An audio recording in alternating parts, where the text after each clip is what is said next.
4. 동의국제 정치사. 이번 강의는 동의와 독재의 정치사입니다. 동의를 세운 고환의 일생과 동의국제의 권력구조 등을 살펴봅니다. 앞의 강의와 중복되지만 고환이 활동한 북일 말 정치 상황부터 설명합니다. 정치사. 동의의 최고 실력자이자 북제의 사실상 창업군주는 고환입니다. 먼저 사서의 기록에서 고환에 간단히 살펴봅니다. 북제서와 북사에 따르면 동의의 최고 실력자이자 북제의 사실상 창업군주인 고환은 본래 발해고시였고 조인고밀이 회삭진으로 유배된 후 회삭진에서 줄곧 거주하였습니다. 따라서 3대에 걸쳐 북변에서 생활했으므로 선비의 습속을 받아들여 문화상 선비와 같았습니다. 고환의 집안이 가난했으나 부유한 집안의 루소군을 아내로 맞은 후에 처음으로 말을 소유하였고 회삭진의 내주라는 하급 관리가 될 수 있었습니다. 고환은 북의 수도 낙양에 갔다가 우림과 호본 이장중유가 새로 만든 인사 관련 법안에 불만을 품고 장중유의 아버지 장의 집을 불태웠으나 조정에서 이를 불문에 붙였던 사건을 목격했습니다. 그래서 딴 마음을 먹게 됩니다. 고환은 회삭진의 성사라는 하위 관리인 삼하자여 유기, 가연제, 회삭진 호조사 손등, 외병사 오경과 친하게 지내며 결석을 다졌습니다. 고환 이 역사의 무대에 처음 등장한 사건은 효창원년 525년에 유현징의 진인 인두락주가 상고에서 일으킨 반란입니다. 그는 두락주의 반란에 합류했다가 두락주를 제거하려다 실패하고 가령에게 달아났다가 다시 수용의 이주영에게 투항했습니다. 당시 이주영은 북방의 유목민들을 장악한 거대 세력이었습니다. 여기에서 육진의 난 때 이주영이 세력을 확대시킨 과정을 간단히 살펴보겠습니다. 923년에 회왕진에서 진민들이 진장오경을 살해한 후 도화선이 되어 확대된 육진의 난은 526년에 평정되었습니다. 그러나 관롱지역에서 막전렴생과 만사춘호가 반란을 일으키고 육진의 항호, 두락주와 가령, 선우 중예 등이 하북에서 재차 반란을 일으켜 북의는 내란에 휩싸였습니다. 이 사이 북서영 출신의 계호, 추장 이주영이 사주와 병주 일대로 세력을 확장하였습니다. 이주영은 어머니 호태우와 권력을 다투던 효명제의 명령을 받고 528년 수도 낙양으로 진격하였습니다. 이 사이 호태우는 효령제를 살해하고 원쇠를 즉위시켰으나 이주영은 호태우와 북유의 대신들을 학살하였습니다. 이를 하염의 변이라고 합니다. 이주영은 가령과 막저렴생, 만사춘호 등을 격파하여 북유의 병겨 전체에 퍼진 내란을 완전히 종식시켰습니다. 이주영의 전행에 불만을 느낀 효장제는 이주영을 암살하였습니다. 효장제의 친위 쿠데타가 성공하여 이주씨의 정권이 완전히 끝나는 것처럼 보였습니다. 그러나 이주조를 비롯한 이주씨 세력은 효장제를 죽이고 다시 권력을 장악하였습니다. 고환은 이주영에게 등용되어 친신도 독재에 임명되었습니다. 이후 고환은 이주영이 정권을 잡았다가 피살되고 이주조 등 이주씨 일족이 효장제를 죽이고 다시 권력을 장악하는 과정에서 그들과 함께 활동했고 병주를 차지한 이주조의 부하가 되었습니다. 고환은 이주조를 꼬셔 26차례나 반란을 일으킨 가령의 무리를 장악하고 이주조로부터 벗어나 병주의 동쪽인 하북 지방으로 진출했습니다. 이때가 보태온년 531년이었습니다. 당시 하북에 지방 호족들이 있었습니다. 북음할 하북에서 두락주와 가령이 난을 일으키자 하북 지역은 혼란에 빠졌지만 이들의 반란은 이주영에 의해 평정되었습니다. 그러나 이때 복농지와 고인부자로 대표되는 하북 호족들은 이주영의 반기를 들었고 효장제를 지지하였습니다.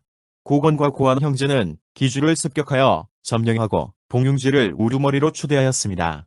이주조로부터 독립하기 위해 고환이 태원에서 북으로 나가자 봉용지는 기주를 고환에게 바쳤습니다.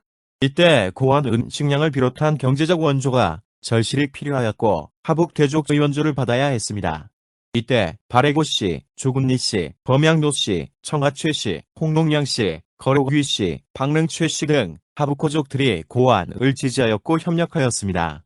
따라서 동의 실질적인 지배자 고환은 하북호족의 도움을 받아 하북을 지배해야 했고 협력의 대가로 이들을 중용하였습니다. 이처럼 하북 지방의 호족을 지지를 받은 고환의 세력이 점차 강해지자 병주에 주둔한 이주조와 장항에 주둔하던 이주천광, 낙양에 주둔하던 이주도율, 동군에 있었던 이주중홍이 모두 20만의 군사를 이끌고 업에 주둔하던 고환의 군사와 싸웠습니다.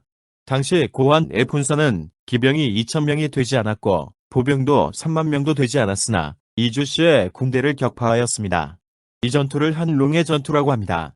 승리한 고환은 수도 낙양으로 진격하여 이주시 일당을 제거하였고 병주로 도망친 이주조를 격파함으로써 이주시 정권을 멸망시켰습니다. 그리고 북위의 사실상의 지배자가 되었습니다. 고환은 여러 왕제들을 세우고 내쫓다가 고구려 출신 어머니에게서 태어난 광평왕 원의 셋째 아들 평양왕 원수를 황제로 옹립했습니다. 위서에서 출제, 주서와 북사에서 효무제라고 칭하는 황제입니다. 여기서는 효무제라 칭하겠습니다. 고환에 의해 옹립된 효무제는 고환의 꼭두각시가 되기를 거부하였고 지지 세력을 중용하는 등 황제권 강화를 추진하였습니다. 태원에서 낙양의 부구 조정을 통제, 요제하던 고환은 효무제를 쉽게 감시하기 위해 수도를 낙양에서 태원으로 옮기려고 하였습니다. 이에 저항한 효무제는 고환과 싸우려고 했으나 여의치 않자 534년 우문태가 점거한 관중으로 달아났습니다. 이후 고환에 의해 옹립된 효종제는 참평원년 534 업으로 천도하였다. 북제서와 주서 이 시기에 작성된 묘지명에서 각자 자기 나라를 위라 호칭했으나 북사에서 열수도로 둔 이 나라를 동이 장안을 수도로 둔 위자라를 서우임이라고 불렀습니다.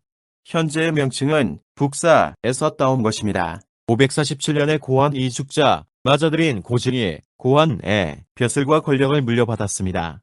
고징은 2년 만인 549년에 노비에게 살해되고 동생 고양이 권력을 물려받았습니다. 고양은 동의교정제의 선양을 받아 황제로 즉위합니다. 북제의 첫 형제인 문선제입니다. 559년 문선제가 죽자 아들 고운이 즉위했습니다.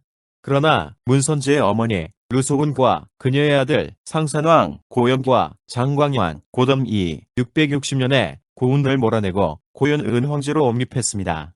이 사람이 효소제입니다. 효소제가 661년에 죽은 뒤 태우르속은 은효소제의 태자 고백년 대신 아들 고담열 황제로 즉위시켰습니다. 이를 무성제라 칭합니다. 사실상 북제는 문선제부터 무성제까지 형제상속을 한 것이나 다름없었습니다. 이는 사후문양제로 추중된 고징과 문선제, 효소제, 무성제를 낳은 루태후, 즉 루쇼군이 자기 아들만을 황제로 옹립하려고 했기 때문입니다. 이처럼 태우르소군은 남편 고환제부터 무성제가 즉위할 때까지 사실상의 권력자였습니다. 무성제는 부자 세습을 위해 565년 아들 고이에게 황제 자리를 물러주고 태상황제를 칭하며 여전히 권력을 행사했습니다. 무성제 사후의 권력을 장악한 고이는 577년 진주성을 두고 북주 무제와 싸워 퇴한 후 태원과 청주 등으로 도망다니다가 생포됨으로써 북제는 망했습니다. 권력구조 북제의 역사는 당대 사가들이 편찬했습니다. 당은 소위와 토주, 수를 잇는 왕조였고 이 네 나라의 지배층은 소위 관룡집단이라 불리는 집단이었습니다. 따라서 당대에 편찬된 북제서는 북제의 정복을 정당화하기 위해 북제가 망한 이유를 서술하였습니다. 현재 북제서와 북사의 기록을 정리한 학자들은 북제의 멸망은 호안 갈등 때문이라고 주장합니다. 두 사서에 등장하는 두 정가한, 무간직한, 하나, 하물항자, 구한, 한구, 일전한 은, 선배인이라 칭해지는 비한족, 이민족이 중국인 혈통을 가리키는 한족들을 멸칭하는 단어였습니다. 동이국제의 핵심 권력 집단은 고환의 보양 출신인 회삭짐 출신 인사들이었습니다. 이들 가운데 선비인도 있었고 한족, 즉 중국인도 있었지만 문화적으로 선비인이나 다름없었고 동양의 식으로 뭉쳤습니다. 이는 무첨진 출신이 뭉친 사위국주와 비슷합니다. 회삭진 출신을 비롯한 이민족 출신들을 선비연기라고 칭하기도 합니다. 이들은 동해북제의 무력을 장악하였고 북제 황실과 혼인을 통해 하나의 권력 집단으로 뭉쳤습니다. 선비연가인은 중국인 관리들을 경시하였습니다. 이들이 태우르씨, 고연, 효소제 등과 결탁하여 문선제 사후 즉위한 폐제 고운을 내쫓은 것도 고운, 이양은 등 한인 관료들을 등용하여 한인 관료들의 세력이 커지는 것을 견제하기 위해서였습니다. 학자들은 선비연기와 한인사족, 즉 중국인 관리들의 반목과 대립이 동이국제 정치사의 주된 흐름이라고 해석하였습니다. 무성제와 후주 시기에 은행 세력이 추가되어 선비연기와 한인사족, 은행 세력이 합종연횡을 하는 복잡한 정치 투쟁이 계속되었습니다. 은행 집단 연서역상고와 호인학 공잡기 등 서양호 출신자와 환관, 국로, 창도 등 비서양호인의 두 부류로 나뉜다고 합니다. 한 연구에 따르면 은행 집단이 569년과 571년, 572년 세 차례에 걸쳐 선비연구의 세력을 공격하였습니다.